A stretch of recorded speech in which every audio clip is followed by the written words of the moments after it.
자, 오늘 함께 볼 말씀은 오늘 아침에 묵상했던 로마서 5장 12절부터 21절 말씀입니다. 제가 말씀 읽겠습니다. 그러므로 한 사람으로 말미암아 죄가 세상에 들어오고 죄로 말미암아 사망이 들어왔나니 이와 같이 모든 사람이 죄를 지었으므로 사망이 모든 사람에게 이르렀느니라. 죄가 율법 있기 전에도 세상에 있었으나 율법이 없었을 때에는 죄를 죄로 여기지 아니하였느니라. 그러나 아담으로부터 모세까지 아담의 범죄와 같은 죄를 짓지 아니한 자들까지도 사망이 왕노릇하였나니 아담은 오실 자의 모형이라. 그러나 이 은사는 그 범죄와 같지 아니하니 곧 한 사람의 범죄를 인하여 많은 사람이 죽었은즉 더욱 하나님의 은혜와 또한 한 사람 예수 그리스도의 은혜로 말미암아 선물은 많은 사람에게 넘쳤느니라. 또 이 선물은 범죄한 한 사람으로 말미암은 것과 같지 아니하니 심판은 한 사람으로 말미암아 정죄에 이르렀으나 은사는 많은 범죄로 말미암아 의롭다 하심에 이름이니라.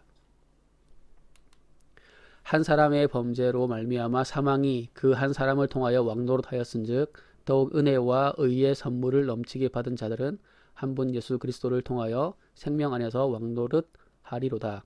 그런즉 한 범죄로 많은 사람이 정죄에 이른 것 같이 한 의로운 행위로 말미암아 많은 사람이 의롭다 하심을 받아 생명에 이르렀느니라. 한 사람이 순종하지 아니함으로 많은 사람이 죄인 된 것 같이 한 사람이 순종하심으로 많은 사람이 의인이 되리라. 율법이 들어온 것은 범죄를 더하게 하려 함이라. 그러나 죄가 더한 곳에 은혜가 더욱 넘쳤나니 이는 죄가 사망 안에서 왕노릇한 것 같이 은혜도 또한 의로 말미암아 왕노릇하여 우리 주 예수 그리스도로 말미암아 영생에 이르게 하려 함이라. 아멘. 자, 오늘 본문에서는 이제 아담으로부터 시작된 모든 인간의 가장 큰 문제인 죄의 문제가 그리스도를 통하여서 해결되었다라는 것을 선포하고 있습니다. 자, 12절을 보면은 아담 한 사람으로 말미암아 죄가 들어오고 또 죄로 말미암아 사망이 세상에 들어오게 되었다 이렇게 말씀하고 있습니다. 자, 그런데 이제 이어지는 그 부분을 보면은 아담 한 사람뿐만 아니라 모든 사람이 죄를 지었다 이렇게 말씀하고 있습니다. 자, 어떤 사람들은 이제 이 부분을 아담의 후손인 인간들이 그냥 아담의 죄를 모방해서 죄를 따라 짓게 되었다 이런 뜻으로 이해합니다. 물론 인간이 선조의 죄를 조상들의 죄를 모방하여서 죄를 따라 짓게 되는 측면들이 있습니다. 그죠? 저도 자녀를 키우다 보면은 나쁜 점들을 금방 따라하는 것들을 보고 배운다는 것을 경험하게 되는데요. 이처럼 인간은 다른 사람들의 죄를 금방 이렇게 보고 따라 배우는 측면이 분명히 있습니다. 자, 그러나 12절은 단순히 모든 사람이 아담의 죄를 보고 따라 배워서 죄를 짓게 된다. 이제 그런 뜻으로 한 말이 아닙니다. 아담이 죄를 지을 때 모든 사람이 아담 안에서 아담과 함께 이미 죄를 지었다. 그런 뜻으로 한 말씀입니다. 13절을 보면은 모세를 통해 율법이 주어지기 전에도 죄는 세상에 분명히 있었지만 사람들이 그 죄를 죄로 여기지 않았다 이렇게 말씀하고 있습니다. 아담의 경우에는 선악을 알게 하는 나무의 열매를 먹지 말라라는 어떤 구체적인 명령을 받았습니다. 그죠? 그리고 모세 이후에 사람들도 모세를 통해 주신 율법을 통해서 하나님으로부터 어떤 구체적인 명령을 받았죠.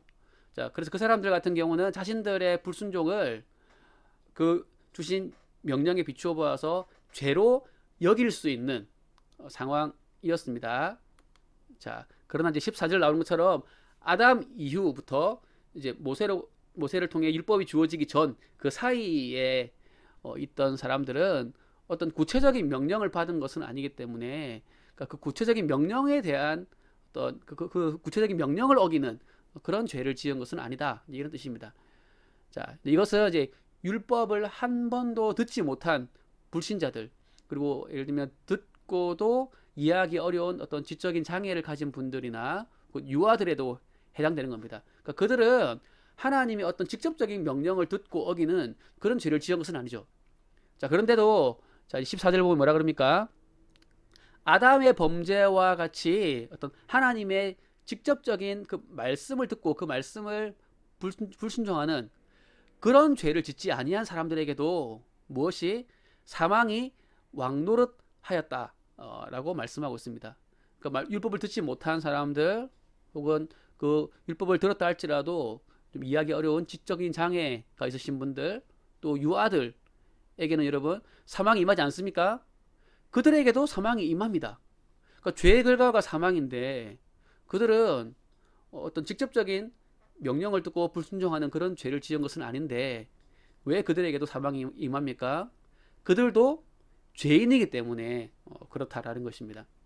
자, 아담의 범죄와 같은 죄를 어떤 행동으로 따라서 짓지 않은 자들도 죄인인 이유는 뭐겠습니까?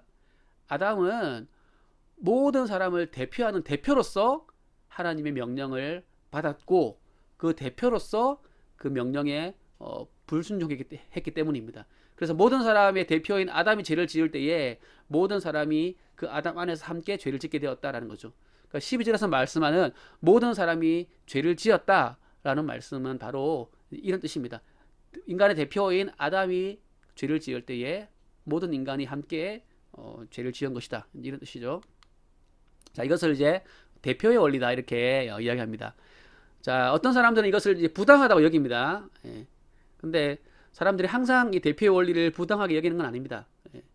뭐 예를 들면 올림픽이나 월드컵 같은 경우에 그렇죠?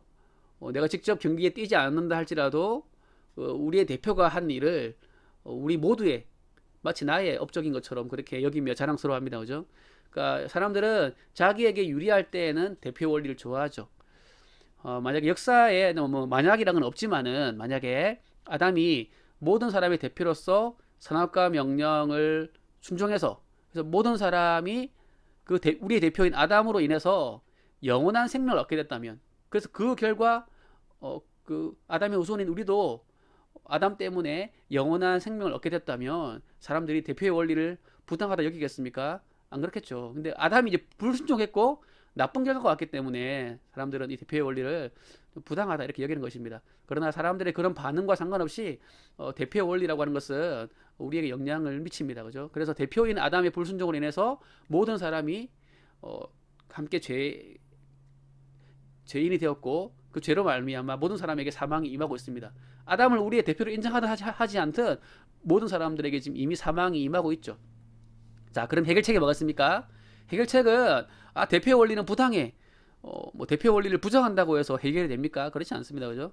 아담을 대신할 다른 대표가 필요한 거죠. 바로 예수님이 바로 그 아담을 대신할 우리의 다른 대표이십니다. 자, 그래서 14절에서 보면 뭐라 그럽니까? 아담은 오실자의 모형이다. 여기서 오실자는 누구냐면 예수님을 가리킨 겁니다. 자, 불순종한 아담이 어떻게 죄가 없으신 그 예수님 모형이 됩니까? 자, 예수님께서 아담을 대신할 그러니까 우리의 또 다른 대표가 되신다. 이제 그런 뜻에서 이렇게 이야기를 한 겁니다. 자, 15절부터 19절은 이런 측면들을 잘 보여주면서 아담과 예수님을 대조하고 있습니다. 자, 근데 이제 16절을 보면은 이제 쉬운 성경 번역인데 하나님의 선물, 그러니까 예수님을 통해 주어지는 그 구원과 아담의 죄는 차이가 있다라고 하면 대조합니다. 그러니까 우리의 또 다른 대표이신 예수님은 대표라는 측면에서는 아담과 같지만 실제적인 어떤 결과는 완전 다른 거죠. 아담이 모든 사람의 대표로서 범죄했기 때문에 유죄 심판이 내려져서 이제 모든 사람이 죄인으로서 사망의 형벌을 받게 됐죠. 그런데 또 다른 대표이신 예수님의 십자가 순종을 통해서 뭐가 내려집니까? 유죄가 아니라 이제 무죄 심판이 내려져서 죄인이 어떻게 됩니까? 의인이 되어서 영원한 형벌이 아니라 영원한 생명을 선물로 받게 됐습니다. 자, 그래서 아담과 예수님은 어떤 대표라는 측면에서 같지만 가져오는 결과는 완전 정반대인 거죠. 자, 우리를 대신해서 십자가에서 죽으신 그 예수님의 공로를 통해서 우리가 한 것도 없는데 아무 공로도 없이 우리가 영생을 얻는 것에 대해서 우리가 부당하다 여깁니까? 예. 그렇게 여기는 사람은 없습니다. 그죠? 예. 그렇기 때문에 아담이 인간의 대표로 행한 범죄 때문에 우리가 그 죄의 형벌을 받아 죽게 된 것도 사실은 부당하다 이렇게 말하면 안 됩니다. 그죠? 자기 불리할 때는 대표의 원리가 부당하다 그러고 유리할 때만 대표의 원리가 좋다. 이렇게 유익을 얻겠다 하는 것은 그게 오히려 부당한 거죠. 자, 그렇다면 왜 하나님께서는 아담을 대신할 자기 백성의 대표로서 예수님을 보내셔야만 했을까요? 예. 인간 스스로는 하나님의 뜻을 온전하게 순종할 수 없다라는 것을 하나님께서 아셨기 때문이에요. 자, 20절에 나오는 이 율법이 들어온 것은 범죄를 더하게 하려 합니다. 이런 말씀이 나오는데요. 이거 잘못 이해하면 율법이 죄를 짓게 만들려고 들어온 건가 오해할 수 있지만 그런 뜻이 아닙니다. 이 말씀은 율법을 통해서는 인간이 얼마나 죄인인지 그것만 드러난다. 그런 뜻이에요.